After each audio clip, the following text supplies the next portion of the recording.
Let us do Locke's views on revolution.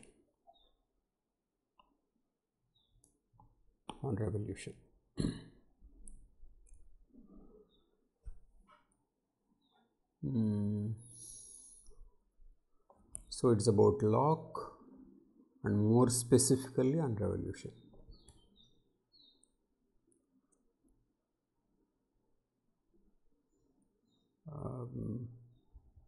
I would say here in this context that Locke thinking in general or the overall theory itself is revolutionary. It is he who thought of the issue of rights and government can't take away these rights.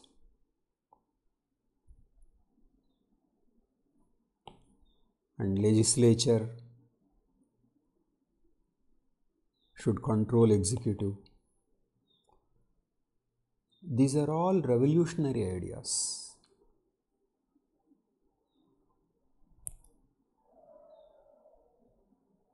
But when we read,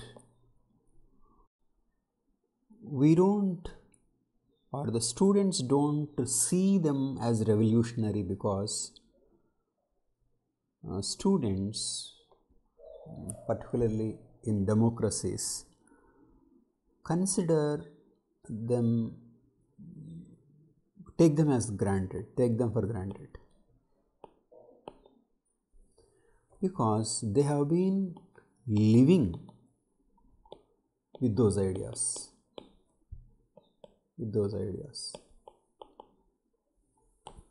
So students don't find Locke unusual, rare.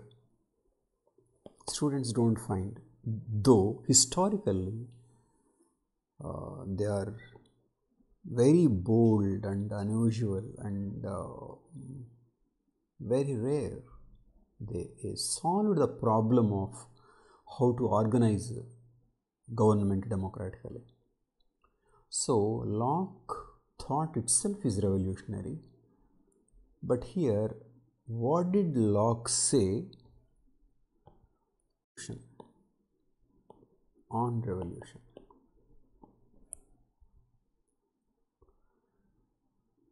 Here we need to understand what may be the meaning of revolution in the context of Locke's theory. First of all, Locke used the word revolution to mean rebellion, resistance, all.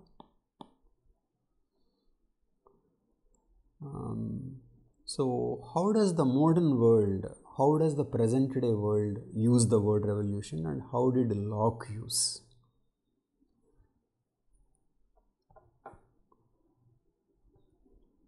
The present day world uses the revolution to mean significant reordering or change, significant reordering.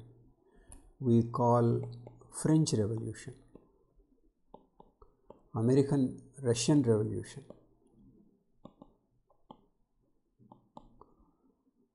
Chinese Revolution. Why? Even English Revolution, American Revolution. These are revolutions. So we take any significant reordering as change as revolution.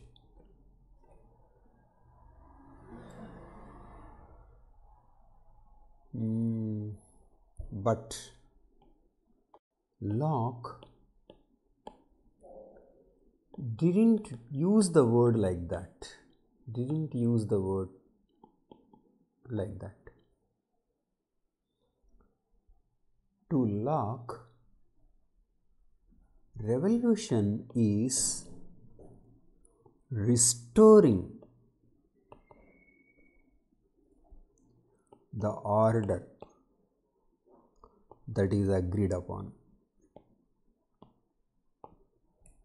Locke's revolution is restoration of the world, particularly the Constitution. So, student may think revolution meant overthrowing of the Constitution. No. To Locke, revolution meant restoring the Constitution if somebody overthrew it. So, to Locke, need for revolution is need for protecting the Constitution. This is how general usage of the word revolution is different from Locke's use of the word revolution. So, restoration to Constitution is revolution to Locke, not overthrowing it, not reordering the society, redistribution of property. No, he didn't think of any such a revolution. Okay. But then one may think that Locke, because he was talking about restoration, is being conservative. No. In fact, Locke asking to restore the Constitution when it is overthrown collectively, using even force, okay, is something that no thinker or people around that time didn't think of. For example, Hobbes won't agree something like revolution. Okay. So, Locke's thinking in general is revolutionary. His specific idea on revolution is very rare and unusual. He is so rare that, for example, Jefferson, the one who drafted American Revolution, considered Locke as among the top 3 thinkers of the world. And these are the top 3 thinkers: Francis Bacon, John Locke, and Isaac Newton. He said, "This is my trinity of the 3 greatest men the world had ever produced." So Jefferson was very much impacted by Locke. Francis Bacon is known for his scientific method, Isaac Newton is for science. So, if you are considering political thinkers, definitely Locke is the most influential person on Jefferson.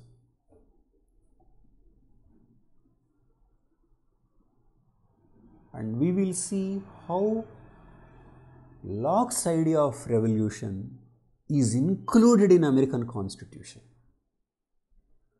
But before that, let us review what Locke said on revolution.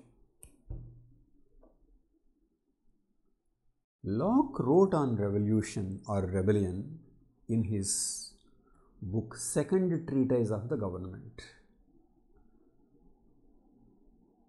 This treatise was written during this time, 1681 to 89. That is before the Glorious Revolution. And Locke's concern is governance should not lead to tyranny. And he discusses how tyranny can be produced. For example, snubbing legislature can produce tyranny. What is meant by snubbing legislature? Locke gives these ways. Says, a person may set up arbitrary laws in place of those established by the legislative power of the society. A person means a king, setting arbitrary laws instead of what are passed by the legislature. It means legislature being ignored. A person may hinder the assembling of the legislature. A person may change the way the legislature is elected. A person may subject the society to a foreign power, which means its elected legislature is not playing any role. And the executive may neglect his duties so that established laws cannot be executed. So, which means the society is not run as per the legislative will. So Locke says, in these cases and like cases, the people are at liberty to provide for themselves by erecting a new legislature. Go for new legislature. But the state of mankind is not so miserable that they are not capable of using this remedy till it is too late to do for anything. So he is saying that it shouldn't be in a position that it is so miserable that they cannot rebel, that they cannot change. So it means early enough,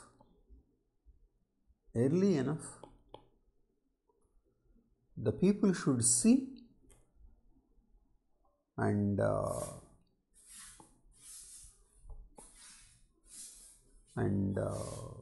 try to get a new legislature. So this is a case of rebellion.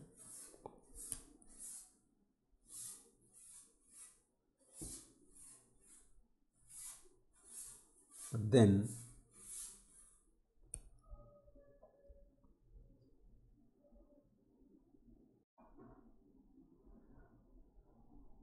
legislature itself may change when legislature violates the trust of the people. When the legislature may endeavor to take away and destroy the property of the people, and legislature may endeavor to grasp themselves or put into the hands of any other an absolute power over the lives, liberties and estates of the people.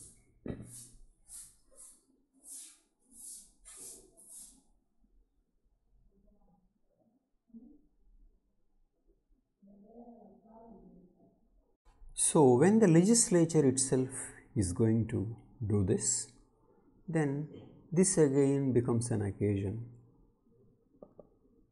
to rebellion. Okay. And it is of interest to know that the word rebellion itself didn't have a positive meaning at that time. Rebellion was some kind of a very negative word, probably the way we use the word terrorism now. But,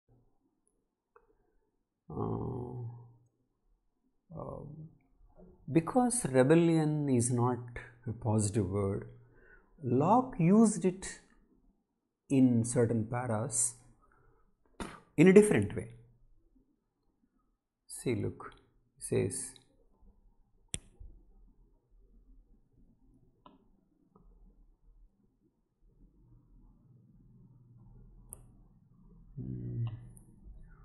those whoever they be who by force break through and by force justify their violation of the constitution are truly and properly rebels. So he is saying that those who break the constitution, the laws of the government, are truly and properly rebels. So here he meant the king who is trying to violate the constitution is the rebel. So to those people to whom rebellion is a bad word, he is saying it is the king who is doing the rebellion. For when men by entering into society and civil government have excluded force and introduced laws for the preservation of the property, peace and unity among themselves, those who set up force against in opposition to the laws, that is by bring back again the state of the war, are properly rebels. So he is saying that we got this constitutionalism to avoid state of nature. State of nature. State of nature is every man against every man. So we went for a constitution to avoid the state of nature, and a ruler, by not following the constitution, is bringing back the state of nature. So ruler is the rebel. So this is to say, this is to convince people who use the word rebellion in negative way. Locke is saying it is the ruler who is the rebel. So through variety of ways, Locke is trying to say that people have the right as well as the duty to throw away the tyranny. Okay, and this idea is very well captured in American Constitution. Look at American Declaration of Independence 1776. This is Jefferson's drafting. Look, we hold these truths to be self-evident that all men are created equal, that they are endowed by the Creator with certain unalienable rights. Okay. And then next, whenever any form of government becomes destructive of these ends, it is the right of the people to alter it or abolish it. This is revolution. Prudence indeed will dictate that governments long established should not be changed for light and transient causes, but under absolute despotism, it is their right, it is their duty to throw off such government. So, American Constitution has an inbuilt provision for revolution. Has an inbuilt provision. So that is the Locke's impact on writing of American Constitution. So this is the Constitution, and if you have a situation where it is not followed, Constitution asks you to rebel. But this provision not there in Indian Constitution. Indian Constitution doesn't have an inbuilt provision for revolution. American Constitution has it. Indian Constitution says we the people and then unity and integrity. But it doesn't say what we are supposed to do if these principles are violated. Thank you.